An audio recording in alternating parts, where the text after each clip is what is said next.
Do you think creatine causes kidney stones? Or that it just makes you bloat with water?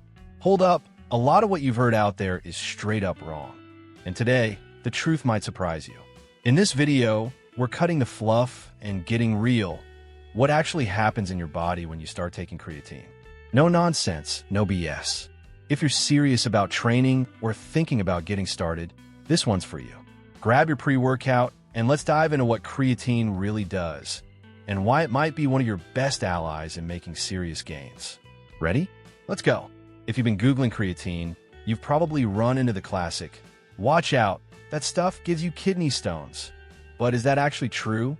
This is one of the most repeated myths out there, and we're here to clear it up once and for all.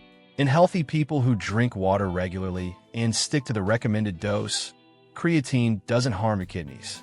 The most legit studies to date show no evidence that this supplement causes that kind of damage. What has happened sometimes is confusion during lab tests. Creatine can raise a marker called creatinine, but that doesn't mean anything's wrong. Another big myth? That creatine makes you fat. And this is where we got to separate fat from water retention. Creatine can make you gain a little weight, sure, but it's because your muscles are holding more water, not because you're putting on body fat. In fact, that added muscle volume is a great sign it's working. But relax, you're not going to blow up like a balloon overnight. It's a gradual process, and it's nothing like that bloated look people are scared of. And here's another one. Ever heard someone say you shouldn't take creatine with coffee? Yep, that myth's still floating around, especially among beginners. It came from some studies that showed high doses of caffeine might reduce creatine absorption. But in real life, your regular morning coffee isn't going to ruin anything. Keep your pre-workout game strong. No worries there.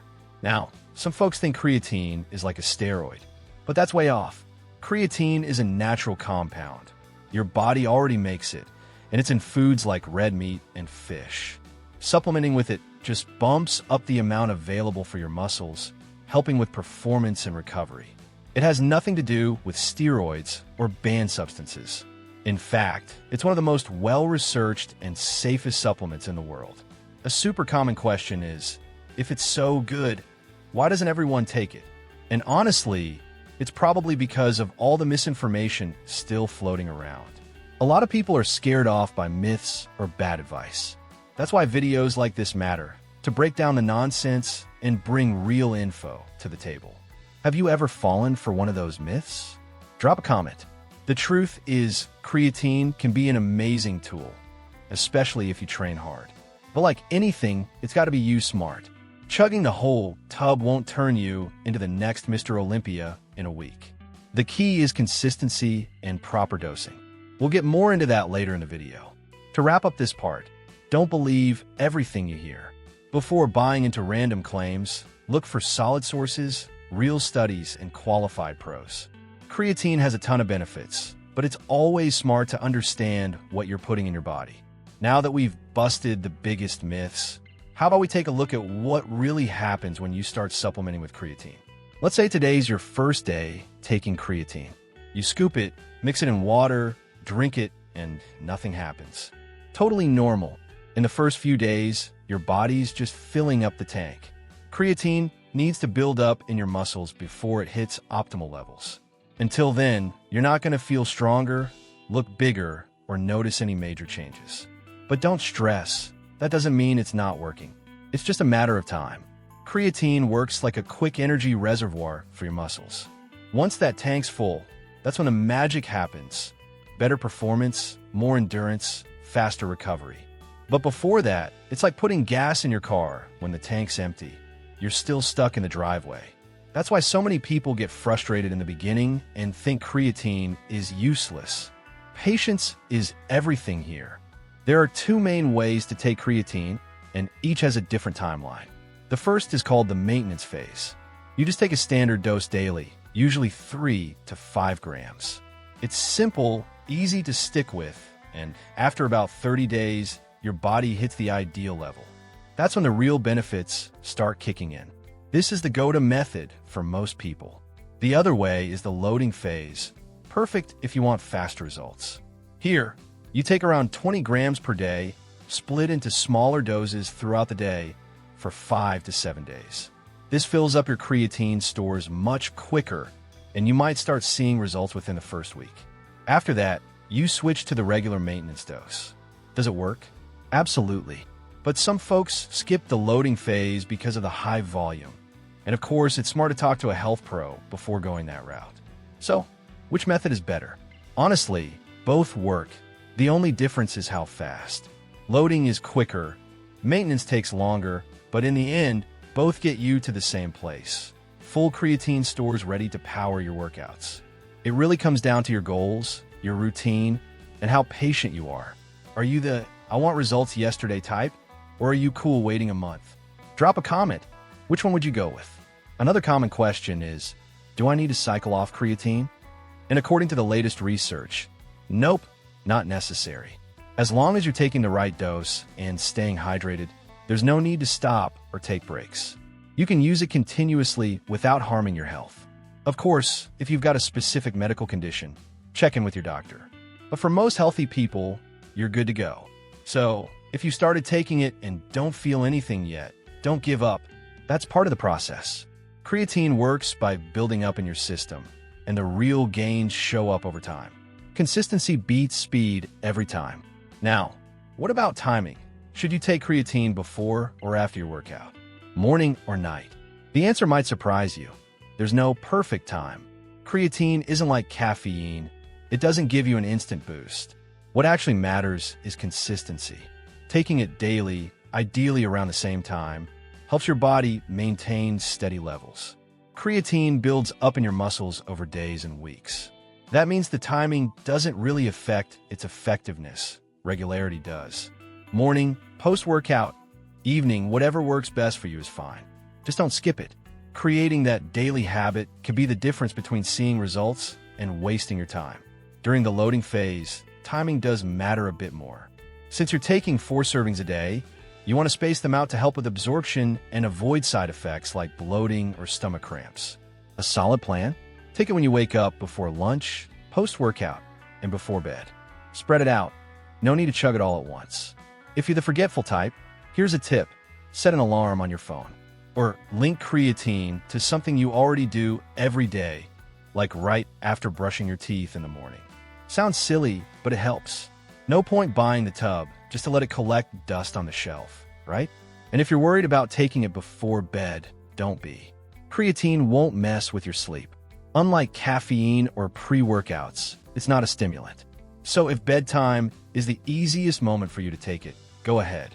What matters most is making creatine a natural part of your routine. This is hands down one of the most common questions when someone starts using creatine. What should I take it with? A lot of people still think it has to be mixed with grape juice, orange juice, or even maltodextrin. That idea came from older studies showing a slight boost in creatine absorption when taken with simple carbs that spike insulin. But does that still hold up today? Here's the deal. Those studies did show a short-term absorption bump, but in the long run, it doesn't really matter. What does matter is consistency. Whether you take it with juice, a shake, or just plain water, your body will absorb and store creatine over time. And if you're already training hard and eating right, you're doing your part. Some folks still think creatine only works if you mix it with something specific. But honestly, water is totally fine. If you prefer, go with fruit juice, fresh or store-bought, milk, or toss it into your protein shake. Just one thing, please don't mix it with alcohol. No, creatine with vodka won't boost your pump.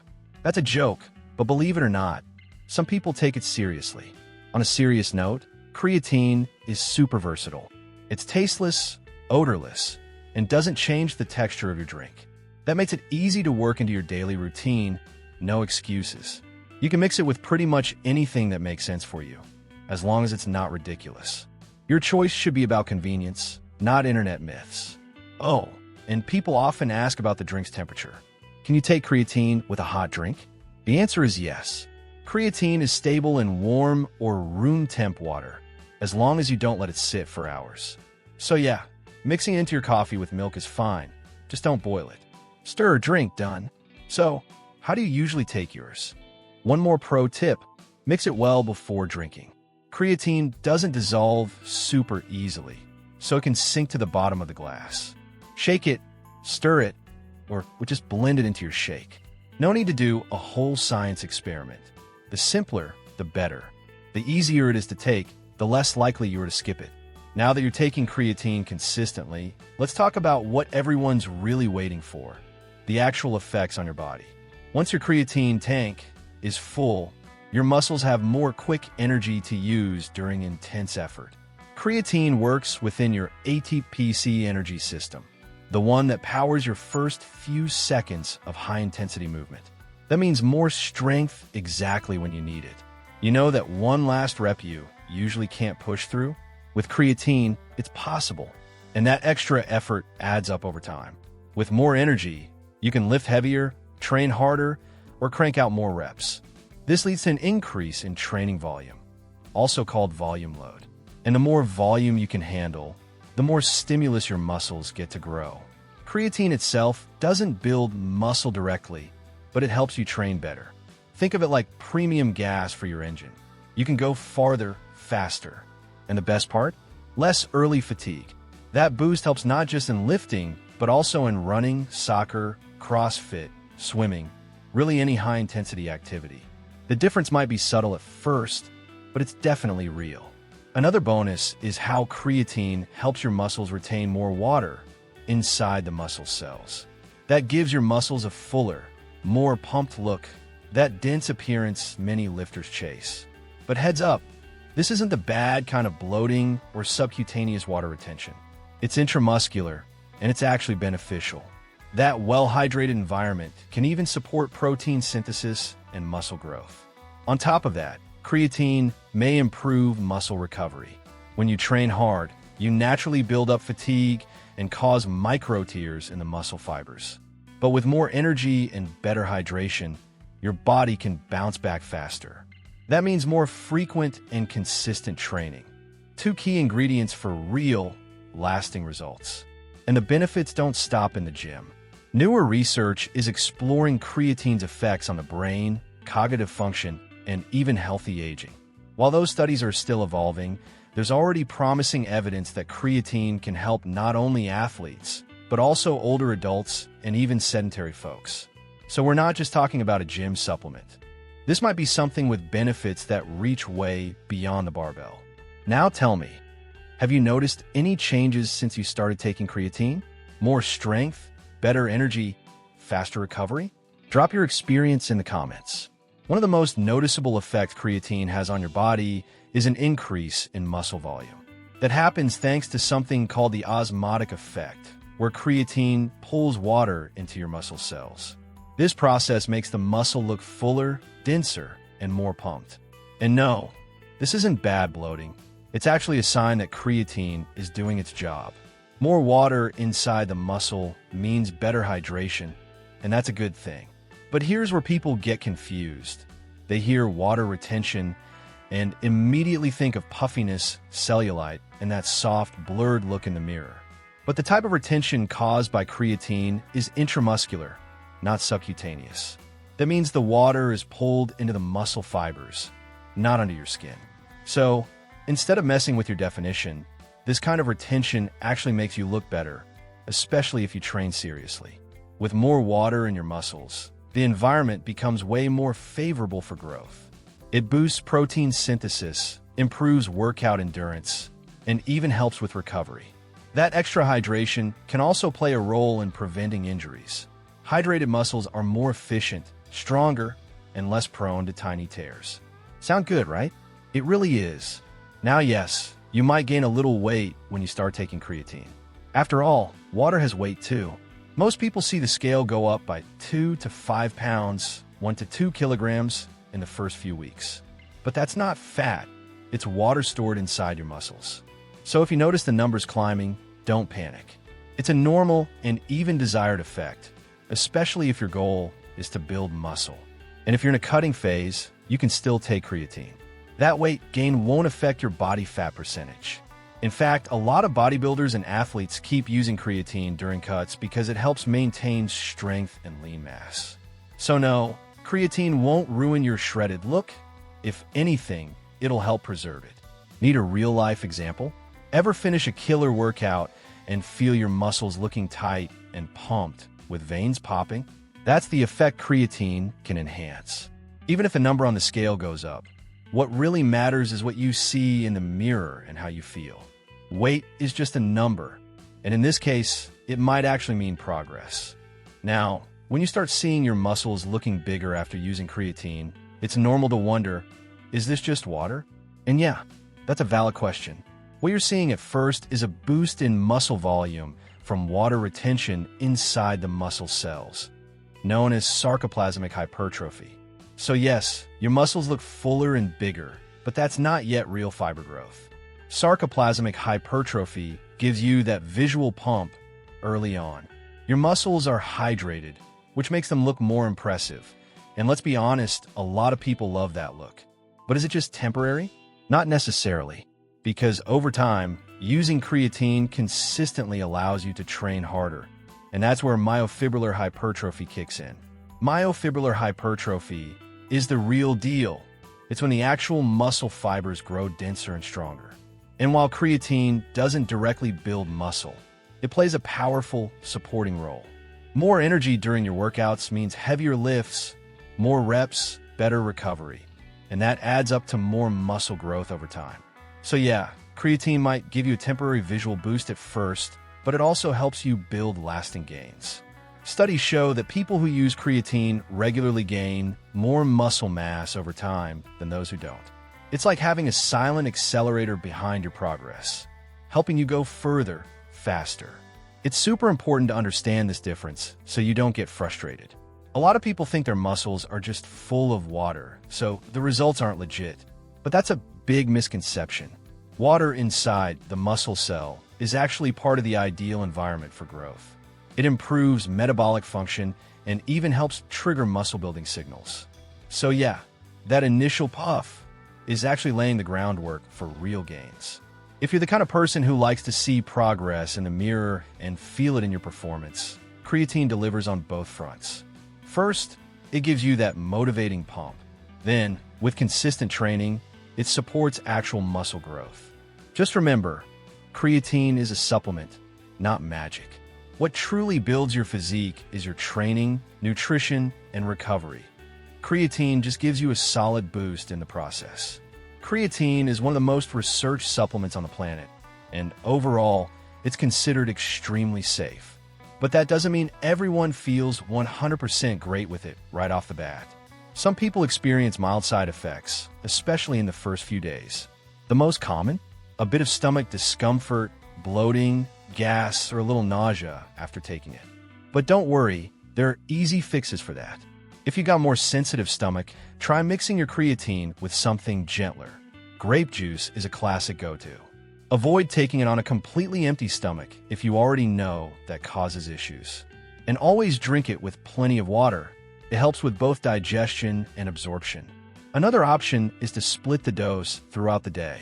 Instead of taking 5 grams all at once, try 2.5 g in the morning and 2.5 g later in the day. That usually makes it easier on your digestive system. Of course, this can be a little less convenient for people with a busy schedule.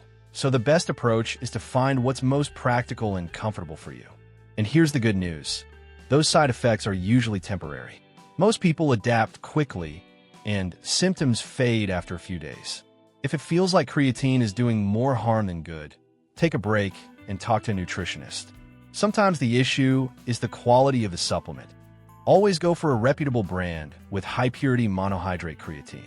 One more thing, creatine doesn't cause acne, it doesn't make your hair fall out, and it doesn't damage your kidneys if you're healthy. These rumors still float around, but there's no solid science backing them. At most, you might have individual reactions, just like with any food or supplement. The key is to pay attention to your body and make smart adjustments if needed. And hey, if you're doing the loading phase, where you're taking higher doses, it's even more common to feel some digestive discomfort at first. That's why splitting those doses across the day becomes even more important. And once again, hydrate well. It's one of the best ways to help your body handle any side effects and to make sure creatine works the way it's supposed to. If you made it this far, you've probably realized that creatine isn't some scary mystery. It's actually one of the safest, most effective, and most studied supplements out there, especially if you want to boost your performance and build muscle. But like anything else in life, the key is using it correctly, being patient, and staying consistent. Taking it the right way makes all the difference in the results you'll see over the weeks. We've busted myths, explained what happens in the first days, how your body reacts, the real effects, the difference between bloating and actual growth, and even the possible side effects. And the best part? All in plain language, straight to the point, no fluff. Now you've got a solid foundation to start, or continue, using creatine with more confidence and awareness. And if this video helped you out in any way, don't forget to hit that like button. It tells YouTube this content is valuable and helps spread the info to more people who have the same questions you did. Want to support the channel even more? Consider becoming a member. It helps us keep creating high-quality content like this. Make sure to subscribe if you haven't already, and turn on notifications so you never miss a video. Here, we keep it real, backed by research, real-life experiences, and no BS. And in the comments, let me know, have you tried creatine? Did you notice a difference? What was your biggest question before starting? I'm always reading and replying over there.